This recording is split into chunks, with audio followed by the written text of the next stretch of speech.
अंदर जो भाव है वो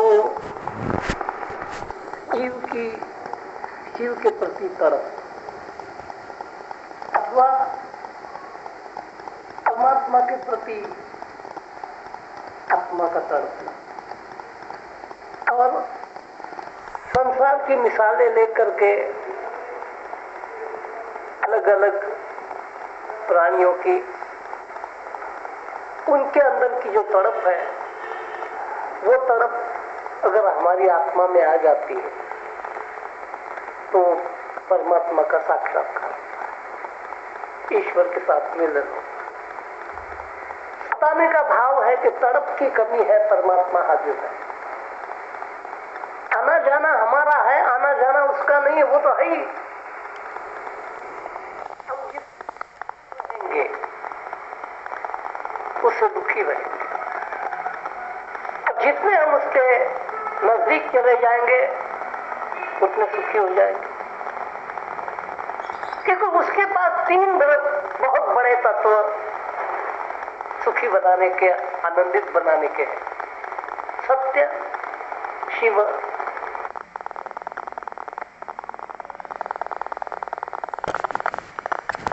तो मनुष्य की आत्मा की जो प्यास है, जो भूख है, ये तीन चीजों को प्राप्त करने की। अगर आपका नौकर झूठ बोलता है तो आपको अखरता क्यों? आपने देखा है कि वो चोरी करके कुछ खा रहा है, आपने देखा, उसने पूछा क्यों भाई, तू मलाई खा रहा था ना दूध पर की? कहेगा नहीं जी, मैं बिल्कुल नहीं खा। तो आपको दुख क्यों होता है? असत्य से आपको दुख होता है, इसका अर्थ यही है कि आपको सत्य चाहिए। इसका फैसला हो गया कि आप सत्य के भूखे हो, जहां भी असत्य देखते हो वहां आपको दुख होता है। किसकी भूख है? ये आत्मा की भूख। क्यों? यानी कल्याणकारी मंगल। आपको कोई भी चीज अकल्याणकारी पसंद नहीं, नुकसान देने वाली कोई चीज आपको कभी पसंद नहीं आएगी। आपके हर कृति में आप देखो कि किसी चीज का नुकसान अगर होता है तो आपको दुख होता है। अगर दूध उबर गया, आपके हाथ से उबर जाएगा, आपने स्टोव पर रखा, कहीं बातों में लग गई, दूध उबर गया, उस समय आपको हल्का सा पिंच होता है कि गलत हुआ, ये उबरना नहीं चाहिए। सब्जी जल गई, छोटी छोटी क्रिया है, आपके आत्मा का इशारा उसमें होता है।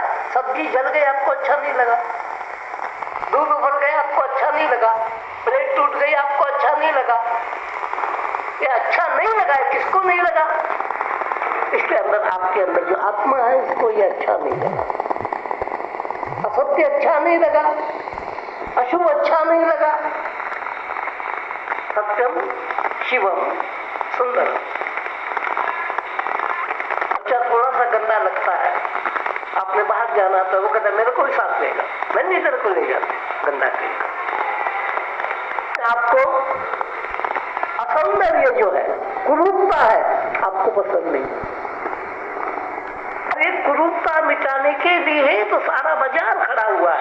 आपको जहां कुरूपता लगती है उसको सुंदर बनाने की कोशिश करते हो। तो अंदर तीन प्रकार की भूख है, किसको पाने की? और ये तीनों मिलकर के, संपूर्ण मिलकर के परमात्मा में। आपके अंदर सत्य की भूख है, सत्य का अभाव है, और सत्य का अभाव जब तक रहेगा आप दुखी रहोगे। सत्यता का अभाव रहेगा, अमंगलता आप में रहेगी, आप दुखी रहोगे। और सौंदर्य का अभाव रहेगा, तब तक आप दुखी रहोगे। और इन तीनों मिलाकर के ईश्वर बनता है। जीवन के अंदर सत्य, शिव और सुंदर आ गया, पूर्णत्व आ गया। देह के सहवास में रहने के कारण आत्मा में इसकी कमी नहीं, संगत में आ गया देह के। आत्मा तो अपने आप में सत्यम शिवम सुंदर है, आत्मा भी सत्यम शिवम सुंदर है, परमात्मा भी सत्यम शिवम सुंदर है, आत्मा भी सत्यम शिवम सुंदर है। लेकिन आत्मा परमात्मा से अलग होकर के संगत में संग में पड़ गई आत्मा, उसका उतना सौंदर्य भी नष्ट हो गया, उसका सत्य भी नष्ट हो गया और शिव भी नष्ट हो गया। ये दुख है। ये क्या हो गया? इस काया की संगत में आ गया ये, और इसने अपने गुण भी कम कर दिए। अब गुणी के पास बैठोगे तो गुण कम हो जाएगा, मंगल के पास बैठोगे आपकी मंगलता कम हो जाएगी, कुरूप के पास बैठोगे आपका सौंदर्य खराब हो जाएगा। अब ये जो चित्त के अंदर दुख रहता है, आत्मा के अंदर जो दुख रहता है, वो आदमी प्रार्थना करता है कि परमात्मा इस संगत से हमको छुड़ाओ, ये बुरी संगत में मैं फंस गया, इससे मेरे को छुड़ाओ। आगे तुम हो प्रभु चांद, मैं हूँ चकोरा, तुम हो कमल फूल, मैं हूँ रस का भरा। कमल यानी चकोरा होता है काला कली का कुरूप, उसमें अभाव है सुंदरता का। वो सुंदरता प्राप्त करने के लिए भंवर के कमल के में घूम घूम घूम घूम कर, तो उसकी जो घूम घूम है वो है रिझाने की क्रिया। मुझको आपके जैसा क्यों नहीं बनाते? कमल तो कितना सुंदर है, मेरे को भी सुंदर बनाना। ये कमल की जो गुंजन है, चारों तरफ घूम घूम घूम करके जो कमल के इर्द गिर्द में घूमता है भंवरा, वो अपनी कमी महसूस करता है कि ये कितना सुंदर है। ये है पूजा का पात्र, ये ईश्वर के चरणों में जाकर के चढ़ता है, और मैं ऐसे भटकता रहता हूं। मेरी भटकन कब कम होगी?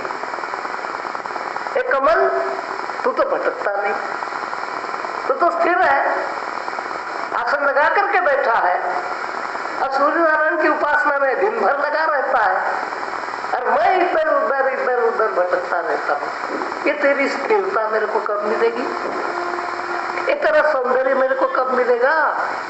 इसलिए मैं तेरे सहवास में आना चाहता हूँ। अभी मैं बहुत तड़प रहा हूँ। कमल कभी तड़पेगा नहीं, क्योंकि वो ठीक है। तड़पता वो है जिसमें कमी होती है।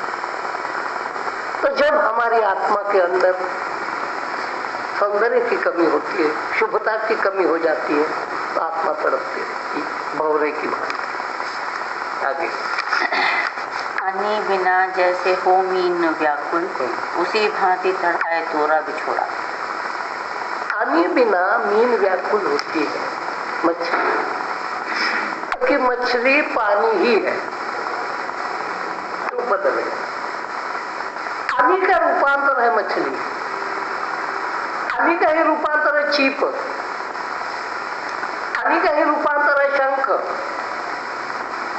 रूप बदल गया, पानी रूप बदल गया, शंख हो गया, पानी ने रूप बदल गया, चीप हो गई, पानी ने रूप बदल गया, मोती हो गया, पानी ने रूप बदल गया, मछली हो गई।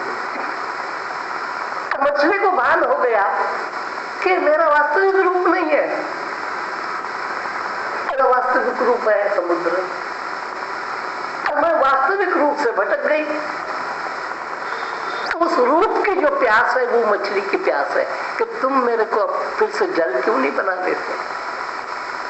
क्योंकि जब मैं जल थी तो कोई मेरे को भून तल करके खाता नहीं था। समुद्र का पानी कोई पीने को भी तैयार नहीं। लेकिन जब मैं रूप बदल दिया, मैं दूसरे प्रकार की हो गई, तो मछुआरे आते हैं, शिकारी आते हैं, जाल डालते हैं, मेरे को फंसाते हैं, घर ले जाकर के काट कूट करके तल भुन करके खाते। और ये कसाई, ये मछुआरा, ये मछलियां पकड़ने वाला और कौन है? संसार, काल एक ही चीज है, काल हमको खा जाए। मछली के अंदर पानी के साथ का कितना स्नेह है, उसका निज स्वरूप जो है, वास्तविक स्वरूप है पानी है। हमारा वास्तविक स्वरूप परमात्मा है, उसको हम भूल बैठे।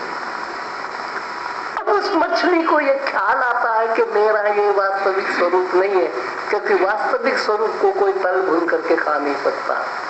और यही गीता में कहा है कि आत्मा शस्त्र से नहीं कटती, आत्मा अग्नि से नहीं जलती, आत्मा पवन से नहीं सूखती, क्योंकि मूल रूप में जब जाएगी तो उसके साथ ये कुछ नहीं हो सकता। ये नकली रूप धारण कर देती तब सब कुछ हो जाएगा। मछली का दृष्टांत बहुत सुंदर दृष्टांत। 1 मिनट पानी से बाहर, पानी का चलना और पानी के बाहर निकलने के बाद तड़प करके मत ही उसका जीवन है। और जीवन मछली का अलग नहीं कर सकते आप। मछली को पूछो तेरे प्राण कहाँ है, तो कि पानी में। अरे प्राणाधार पानी है। पानी से 1 मिनट में जब मेरे को अलग कर देते हैं, ऐसे ऐसे करते प्राण त्याग देते। इतना मेरा पानी पर प्रेम है। जरा मच्छी मार्केट में जाकर के देखो, करने के बाद भी मछली पानी मांगती है। मच्छी मार्केट में मछलियों पर सदा पानी छिड़कते रहते हैं। मछली मार्केट जो होगा कभी भी कीचड़ के बिना नहीं मिलेगा आपको। डाल पानी बाल्टिया बाल्टिया, नहीं तो मछली में से दुर्गंध आने लग जाती है। पानी छिड़कते रहते। इतने जी भी पानी, मरी तो भी पानी मांगती। मछली खाने वाले लोग कहते हैं कि जिस दिन मछली खाओ उस दिन प्यास ज्यादा लगती है। देखो तली भुनी टुकड़े हो गए, पेट में चली गई, फिर भी अपने आराध्य देवता को नहीं भूलती, मूल स्वरूप को नहीं भूलती, मांगती है पानी पानी पानी। मछली खाने के दिन प्यास ज्यादा लगती है। इतनी पानी के साथ एकरूपता कि मनुष्य तू मछली से भी गया गुजरा। इसमें मछली के पानी की याद आती है, मूल स्वरूप की याद आती है। और तू कहता है मेरा मनुष्य जन्म बहुत श्रेष्ठ है, और तू तो 24 घंटे भुला ही रहता है उसको। एक बार भी वो मूल स्वरूप तेरे को याद नहीं आता। तो कैसा है? ऐसा तेरा श्रेष्ठ जन्म माना जाएगा? ये प्रेम करना परमात्मा को, प्रेम करना परमात्मा से, प्रेम करना मेरे से सीख ले। मछली कहती है आदमी को, परमात्मा पर प्रेम क्या होता है जरा मेरे से सीख ले। गप्पे बड़ी बड़ी न ठोक, परमात्मा पर बड़ा प्रेम है। ये मेरी हालत देख, मरने के बाद भी मैं उसको याद कर, सर्दी भूनी गई फिर भी मैंने उसको याद किया। और तू तो जीता जागता होते हुए भी याद नहीं करता। परमात्मा का भक्त हो।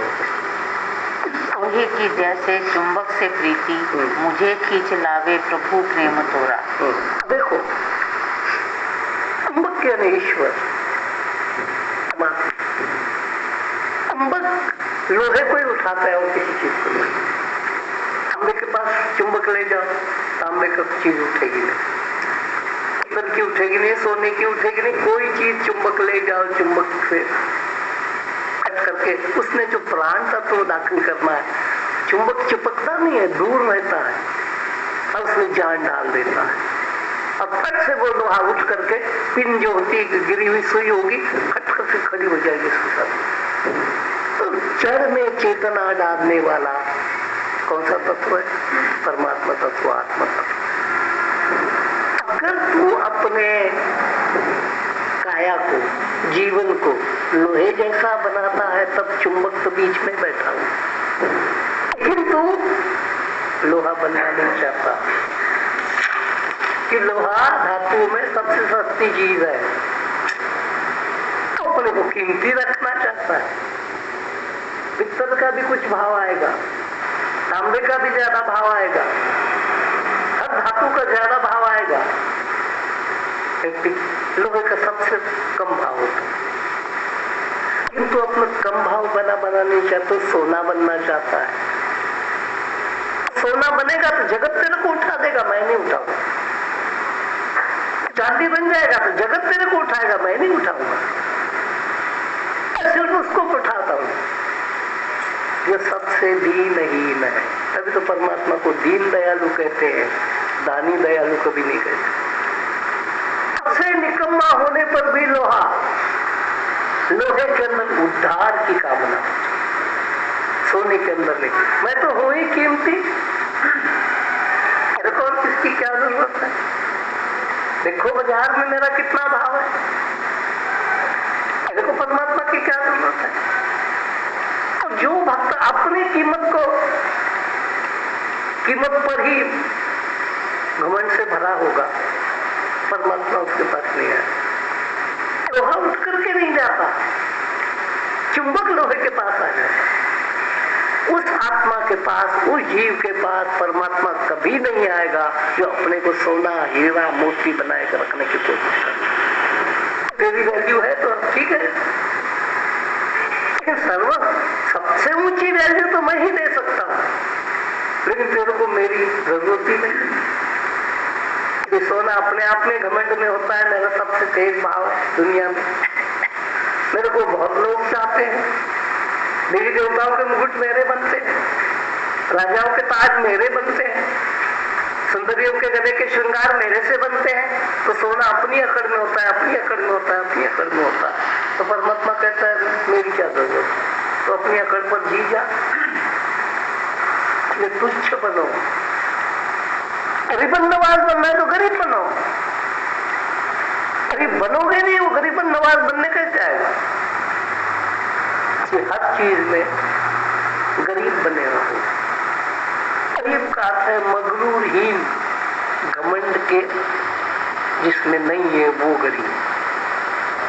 गरीब जो आप पैसे की दृष्टि से गरीब कहते हो, उनमें भी बड़ा घमंड होता है, तो उनके पास कोई और शक्ति होती है। किसी भी प्राप्त शक्ति का घमंड न होना विद्वत्ता भी एक शक्ति है। साधु विद्वान होता है, कोई कुछ उसके पास जाने को केवल एक चटाई होती है, लेकिन घमंड होता है ज्ञान का। किसी के पास सत्ता का घमंड, किसी के पास संतानों का घमंड, किसी के पास संपत्ति का घमंड, किसी के पास विद्वत्ता का घमंड। गरीब बन, वो चीज तेरे को परमात्मा तक नहीं पहुंचाएगी। परमात्मा पर केवल एक ही चीज पहुंचाएगी,